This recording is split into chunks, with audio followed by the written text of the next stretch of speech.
بات کا یقین ہے. وہی والی بات ہے اللہ ایک ہے، اللہ ایک ہے. اللہ ایک ہے اور اللہ کے سوا کوئی معبود نہیں ہے، اس کو دل کی گہرائیوں سے کہنا. ایک ہے اورلی منہ سے کہتے رہنا اللہ اکبر کی تسبیحاں پڑھنا. ایک ہوتا ہے دل کی گہرائیوں سے کہنا کہ اللہ بڑا ہے. ٹھیک ہے نا، کہ اللہ ایک ہے، اللہ معبود ہے، اس کو دل کی گہرائیوں سے کہنا. تو اس کا یقین قلبی مومن کا ہے. وہ دل کی گہرائیوں سے اس کا شہادہ پڑھتا ہے، وہ دل کی گہرائیوں سے اپنی نماز پڑھتا ہے، وہ اس سے ہی زکوٰۃ دیتا ہے، پھر اس کا حج، اس کا روزہ خالصتاً اللہ کے لیے ہوتا ہے. اچھا، اس کا 7واں پوائنٹ کیا ہے؟ وہ جہاد فی سبیل اللہ ہے، کہ وہ اپنی ساری زندگی کیسے گزارتا ہے. اب جہاد فی سبیل اللہ کو بھی دیکھیں پلیز، اس کو ایکسپینڈ کر دیں. یہ جہد کوشش ہے، یہ کوشش ہماری 24 گھنٹے چلتی ہے، لازمی نہیں ہے وہ ہتھیار لے کے ہی جانا ہے. یہ سارا دن کی کوشش ہے، یہ سارا دن اپنے نفس کا جہاد تو بہت ہی بڑا جہاد ہے. سارا دن کے جو میرے معاملات ہیں اس میں کتنا صبر، کتنی چیزیں، کتنی اس میں چیزیں ایڈ ہوئی. ہم سب کی لائف یہی ہے نا.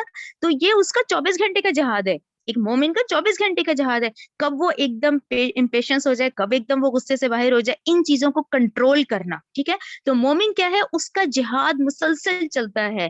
تو اس کے یہ 7 پوائنٹ ہیں. تو یہ دیکھیں نیچے میں نے ریفرنس لکھا ہے، یہ سورہ انفال بہت اہم سورت ہے اس اعتبار سے. مومن کی ڈیفینیشن جو ہے نا آپ کو قرآن میں کہاں ملتی ہے؟ سورہ انفال کی آیت نمبر 2، آیت نمبر 3، آیت نمبر 4، آیت نمبر 74. یعنی جب ہم اینڈ پہ جائیں گے تو 74 آیت، ان چاروں کو ہم اکٹھا کرتے ہیں نا تو یہ 7 پوائنٹس ہمیں پتہ چل جاتے ہیں. تو ہمیں یہ پتہ چلا مسلمان پانچ چیزوں سے اور مومن کے 2 زیادہ ہیں، یقین قلبی اور جہاد فی سبیل اللہ. یہ جو بھی ہم نے پڑھا نہیں، یہ توکلون، وہ بھروسہ کرنے والے ہیں، وہ یقین قلبی کے ساتھ ہوتا ہے ان کے یہ سارے کام. ٹھیک ہے نا، ہر چیز یعنی کہ واقعی ایک ایسا دن آنا ہے جس میں نے اپنے اعمال کا حساب دینا ہے، اس یقین قلبی کے ساتھ اس کا چلتا ہے. ٹھیک ہے نا، یہ کلیئر ہو گیا آپ لوگوں کو؟ چلیں آگے آ جائیں. اچھا، یہاں پہ تو اب آ جائیں آیت نمبر 5 کی طرف. اب آیت نمبر 5 پورا ذہن میں پھر وہی غزوہ بدر شروع ہو گئی. کما، جس طرح اخرجا کا نکالا تھا آپ کو، رب کا، آپ کے رب نے، من بیتی کا، اب آپ کے گھر سے، بالحق کی، حق کے ساتھ، وَإِنَّ، اور بلا شبہ، فریقاً، کچھ لوگ، من المومنین، مومنوں میں سے، لکارہون، البتہ اسے ناپسند کر رہے تھے. اچھا، یہ پہلی مشاورت لکھیں، یہ جو آیت نمبر 5 ہے یہ پہلی مشاورت ہے. اچھا، اس میں آپ اللہ تعالیٰ کہہ رہے ہیں کہ آپ صلی اللہ علیہ وسلم کو نکالا حق کے ساتھ. ٹھیک ہے نا، وہ جو پہلی مشاورت تھی کہ وہ ابو سفیان کے قافلے والی. ٹھیک ہے نا، اس میں یہ کیوں آیا کہ مومنوں میں سے اس کو کچھ تو ناپسند کر رہے ہیں؟ دیکھیں یہ پھر وہی والی بات ہوتی ہے کہ وہاں رائے آ جاتی تھی. وہ رائے یہی تھی کہ بھئی ایک کیوں لڑے بھڑے. رائے کیا ہوتی تھی کہ کیوں لڑے بھڑے، یہ لڑنے پڑنے کی کیا ضرورت ہے، چھوڑ دو اس چیزوں کو، وہ اہل قریش ہیں. یہ چیز آ جاتی ہے نا.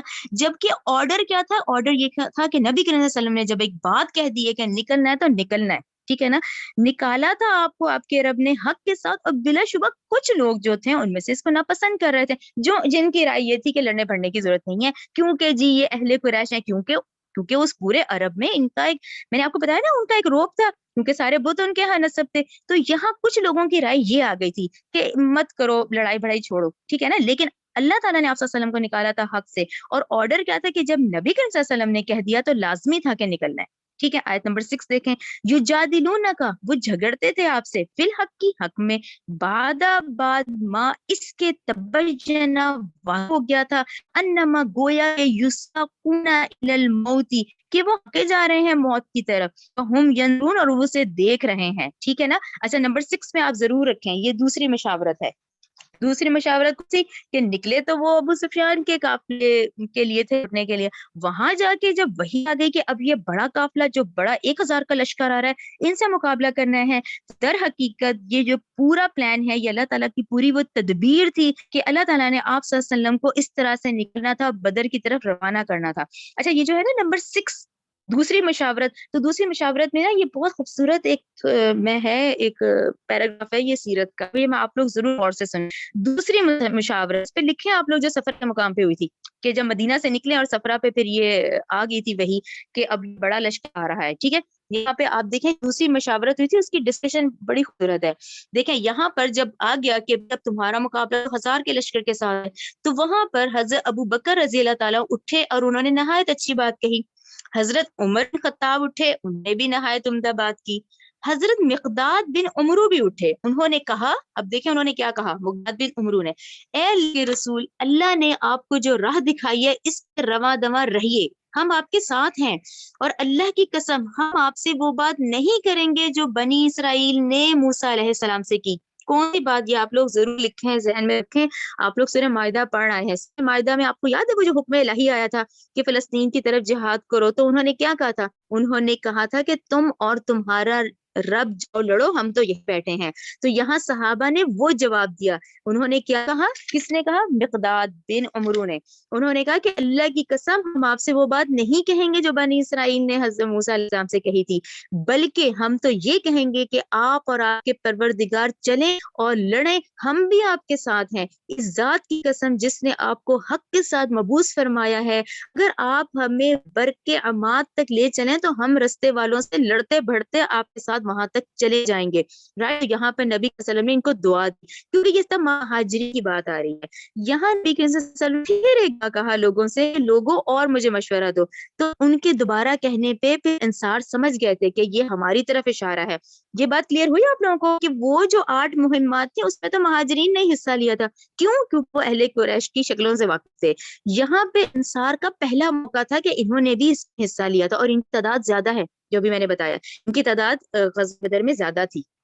تو اس انصار کی طرف سے جو کمانڈر تھے حضرت سعد بن معاذ، انہوں نے اس چیز کو بھانپ لیا اور انہوں نے عرض کیا کہ بخدا ایسا معلوم ہوتا ہے اللہ کے رسول جیسے آپ کا اشارہ ہماری طرف ہے۔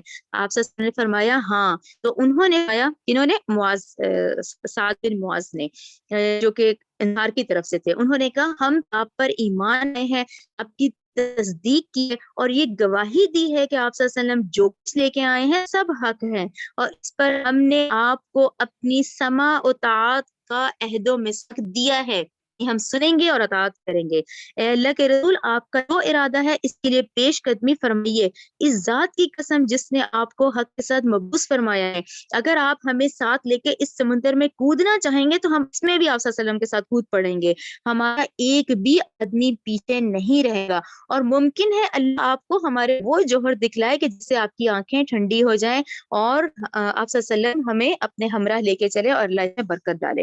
ٹھیک ہے نا؟ یہ وہ دوسری مشاورت میں آپ دیکھیں، یہ صحابہ کی ہم نے پڑھی ہے کہ مہاجرین نے کیا جواب دیا، انصار نے کیا جواب دیا۔ ٹھیک ہے، یہ کلیئر ہو گیا۔ اب آ جائیں آیت نمبر 7 کی طرف۔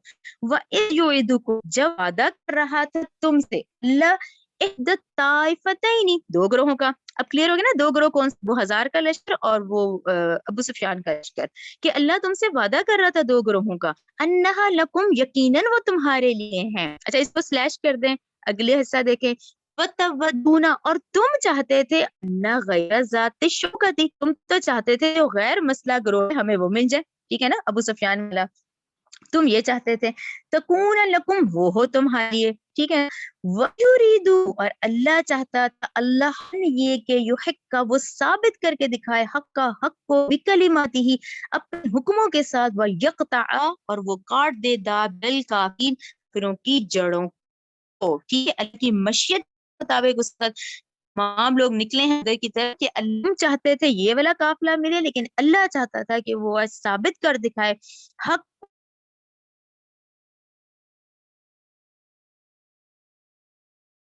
کو، حق کا حق کو، وہ یبتلا، اور وہ باطل کر دکھائے باطلا باطل کو، ولو، اگرچہ کریہ، ناپسند کریں، مجرمون، یا مجرم لوگ۔ ٹھیک ہے نا، یستغیثون، جب تم فریاد کر رہے تھے، ربکم، اپنے رب سے، فاستجابا، تو اس قبول کر لی، لکم، تمہارے لیے، انی، بے شک میں، ممدکم، میں مدد کروں گا تمہاری، الف من الملائکتی، 1000 فرشتوں سے، مردفین، ایک دوسرے کے پیچھے، جسے کہتے ہیں لگاتار، وہ یعنی کہ وہی ہے وہ جو نبی کریم صلی اللہ علیہ وسلم کی دعا نہیں ابھی ہم پڑھی، کہ جب انہوں نے اتنی رو رو کے دعا کی نا اس وقت، تو اس وقت یہ آیت نمبر 9 کہ میں تمہاری مدد کروں گا 1000 فرشتوں سے۔ ٹھیک ہے نا؟ اچھا، اگلا دیکھیں آیت نمبر 10 کتنی خوبصورت ہے۔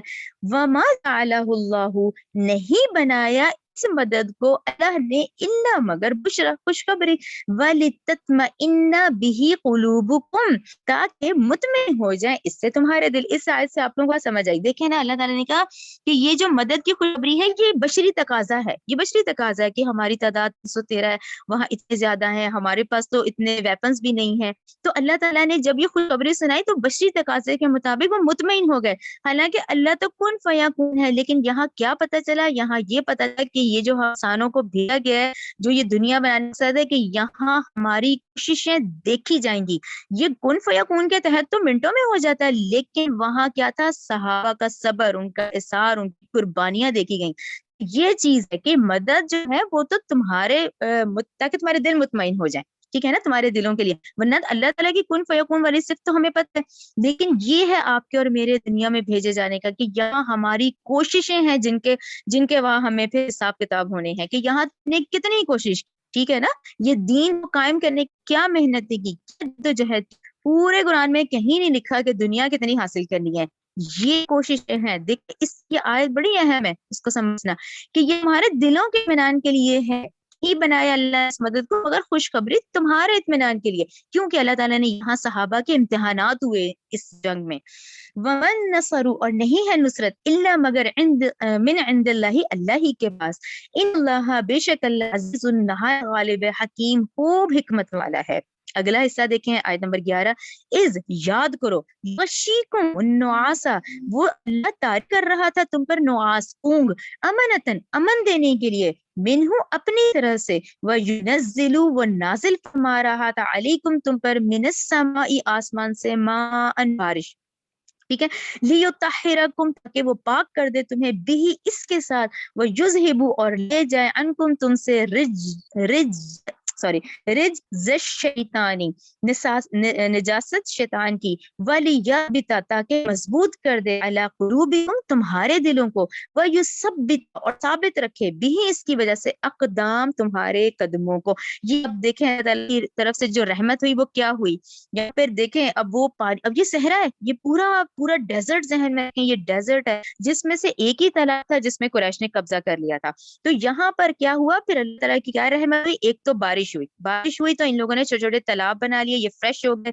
اور دوسرا اللہ تعالیٰ نے اونگ دی. اب یہ اونگ کیا ہوتی ہے، یہ اونگ وہی ہوتی ہے جیسے ہم نہیں تھکے ہوئے ہوتے اور کچھ منٹ یا کچھ سیکنڈز کی وہ ہوتی ہے اور اس میں سے فریش ہو جاتا ہے.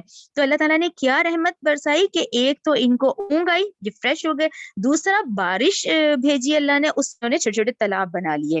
اور یہ جو رجز شیطان ہے نا، یہ وہی کہ وہ جو ایک انسان میں خوف نہیں آ جاتا کہ وہ تعداد ہے، ہمارا کیا ہوگا، کہیں ہم مر جائیں گے، جو اس طرح کے خیالات ہوتے ہیں، یہ ساروں سے اللہ نے پاک کر دیا. ٹھیک ہے بھائی، یہ فریش کر دیا ان کو، یہ نہائے دھوئے اور انہیں ایک اونگ آ گئی، اس سے یہ فریش ہو گئے جنگ کے لیے. اور کیسے رہے، اللہ نے اس لیے کیا تاکہ تم ثابت قدم رہو. نمبر 12 دیکھیں. یاد کرو جب وحی کر رہا تھا رب کا، آپ کا رب، الی الملائکۃ، فرشتوں کی طرف، انی، بے شک میں، معکم، تمہارے ساتھ ہوں، وثبتوا، لہٰذا تم ثابت قدم رکھو، الذین، ان لوگوں کو جو آمنوا، ایمان لائے ہیں، سألقی، ان قریب میں ڈال دوں گا، فی قلوبی، ان کے دلوں میں، الذین، جنہوں نے کفروا، کفر کیا ہے، رعب.